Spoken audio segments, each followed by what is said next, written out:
Assalamualaikum warahmatullahi wabarakatuh. Selamat pagi semuanya.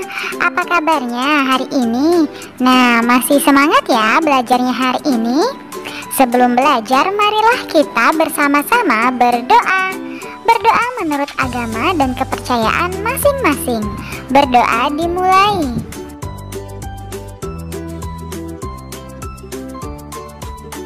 Berdoa selesai. Hari ini kita akan belajar materi kelas 4 tema 8, subtema 1 pembelajaran 3 mengenai lingkungan tempat tinggalku.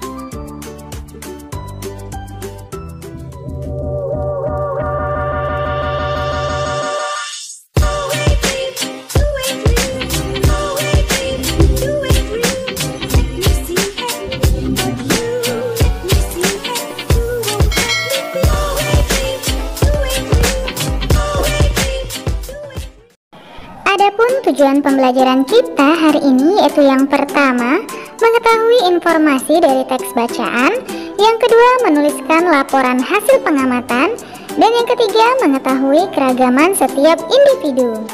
Nah, hari ini kita masuk pada pembelajaran ketiga. Hai teman-teman, namaku Dayu. Aku dan keluargaku berasal dari Bali. Saat di Bali, aku tinggal di daerah Tabanan. Bagaimana kondisi lingkungan tempat tinggalku? Ayo kita cari tahu. Bali sangatlah terkenal hingga di luar negeri sebagai ikon pariwisata Indonesia.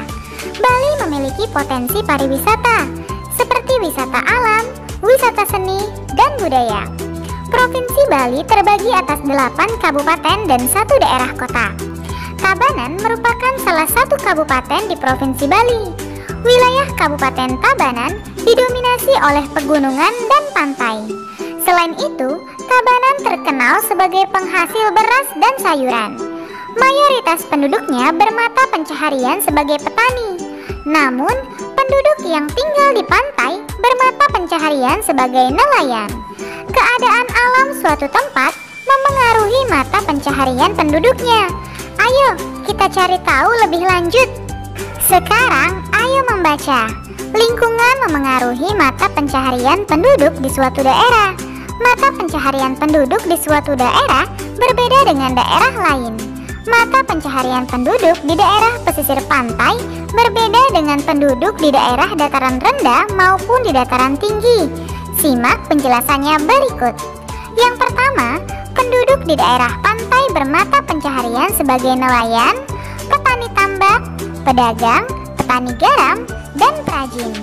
Penduduk di daerah dataran rendah bermata pencaharian sebagai buruh, petani, pedagang, dan peternak. Yang ketiga, penduduk di daerah dataran tinggi bermata pencaharian sebagai petani, peternak, pedagang, dan pekerja perkebunan, misalnya teh, kopi, dan cengkeh. Selain itu, penduduk yang tinggal di desa juga memiliki mata pencaharian yang berbeda dengan penduduk di kota. Penduduk di desa lebih banyak bermata pencaharian sebagai petani, peternak, perajin, pedagang, buruh tani, dan perkebunan. Sedangkan penduduk di kota bermata pencaharian sebagai pekerja jasa, misalnya pegawai bank, konsultan, pengacara, sopir, karyawan, pedagang, dan buruh pabrik. Nah, sekarang ayo berdiskusi. Diskusikan pertanyaan-pertanyaan berikut bersama teman sebangkumu. Tuliskan hasilnya pada tempat yang telah disediakan. Yang pertama, mengapa mata pencaharian penduduk berbeda sesuai lingkungan tempat hidupnya? Karena kekayaan alam setiap daerah berbeda-beda. Oleh karena itu, jenis mata pencahariannya pun beragam. Yang kedua, mengapa penduduk di desa dan di kota memiliki mata pencaharian yang berbeda? Iya, penduduk desa lebih banyak memanfaatkan lahan yang tersedia untuk bekerja sebagai petani. Sedangkan penduduk kota lebih banyak bekerja sebagai pekerja jasa karena banyaknya sektor yang berkembang di kota. Yang nomor 3, apa perbedaan petani di daerah dataran rendah dan petani di daerah dataran tinggi? Petani dataran rendah misalnya padi dan palawija, Sedangkan petani dataran tinggi menanam sayur seperti kol, wortel, bawang, hingga kubis.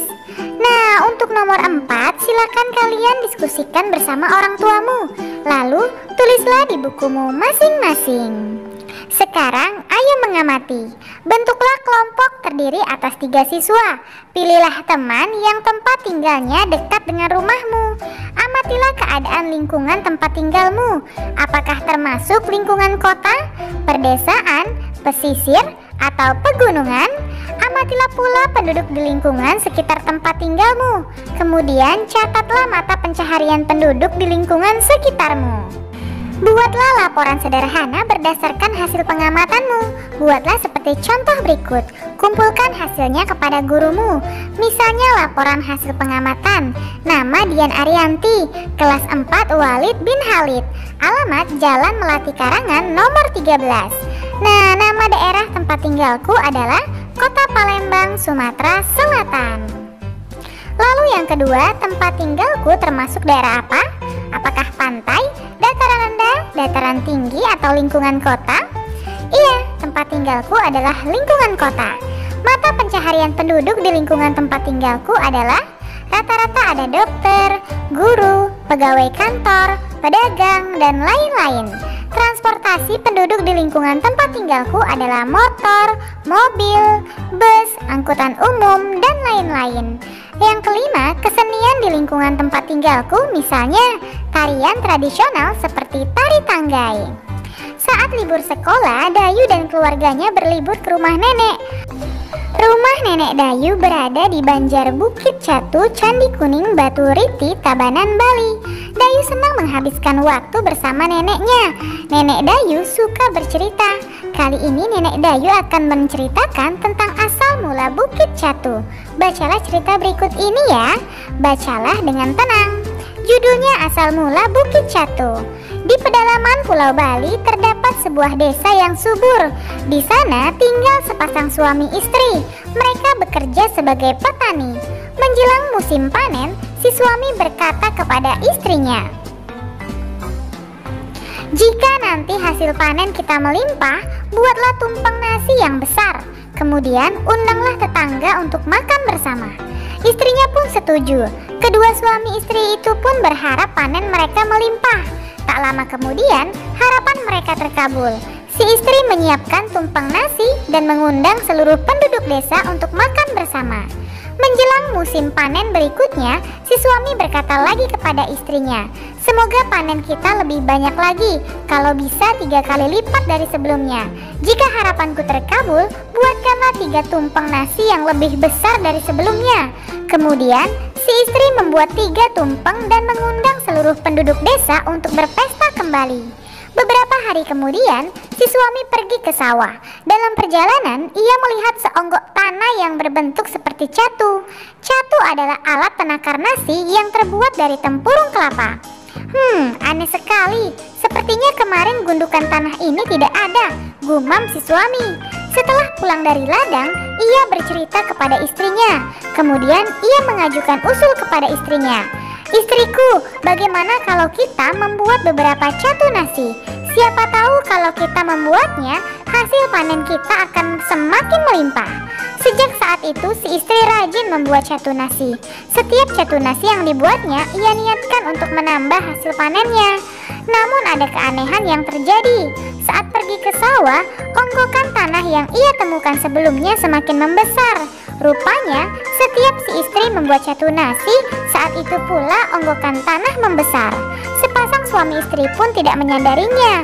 Bahkan si istri membuat catu nasi yang lebih besar setiap harinya. Lama-kelamaan onggokan tanah itu berubah menjadi sebuah bukit. Setelah si petani dan istrinya berhenti membuat catu nasi, onggokan tanah itu pun juga berhenti membesar. Nah, sejak saat itu, onggokan tanah itu disebut dengan Bukit Catu. Nah, dalam cerita tersebut terdapat 3 tokoh. Tokoh merupakan pelaku dalam cerita. Tokoh merupakan salah satu unsur pembangun cerita. Tokoh mengemban peristiwa dalam cerita sehingga peristiwa tersebut mampu terjalin sebagai cerita. Selain itu, tokoh berfungsi sebagai pembawa pesan, amanat, moral, atau sesuatu yang ingin disampaikan pengarang. Nah, sekarang jawablah pertanyaan berikut ya. Yang pertama, siapa tokoh dalam cerita berjudul Asal Mula Bukit Catu? Tentu saja petani sebagai suami dan istri dan penduduk desa. Lalu yang kedua, apa saja peranan tokoh dalam cerita tersebut? Suami, istri, dan penduduk desa memiliki peranan sebagai pengemban peristiwa dalam sebuah cerita, sehingga peristiwa tersebut mampu terjalin sebagai cerita. Mereka juga berperan sebagai pembawa pesan, amanat, atau sesuatu yang ingin disampaikan pengarang. Nah, untuk nomor 3, silakan kalian diskusikan bersama orang tuamu. Lalu, tulislah di bukumu masing-masing.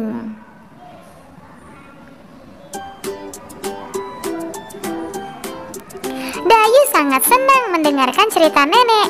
Bahkan seluruh keluarga Dayu juga senang mendengarkan cerita nenek. Saat nenek bercerita, semua anggota keluarga berkumpul dan mendengarkan dengan tenang. Nah, sekarang ayo berlatih. Amatilah gambar di atas. Apa keragaman yang terdapat pada gambar? Iya, di gambar kita dapat melihat adanya keragaman usia, namun mereka tetap saling menyayangi.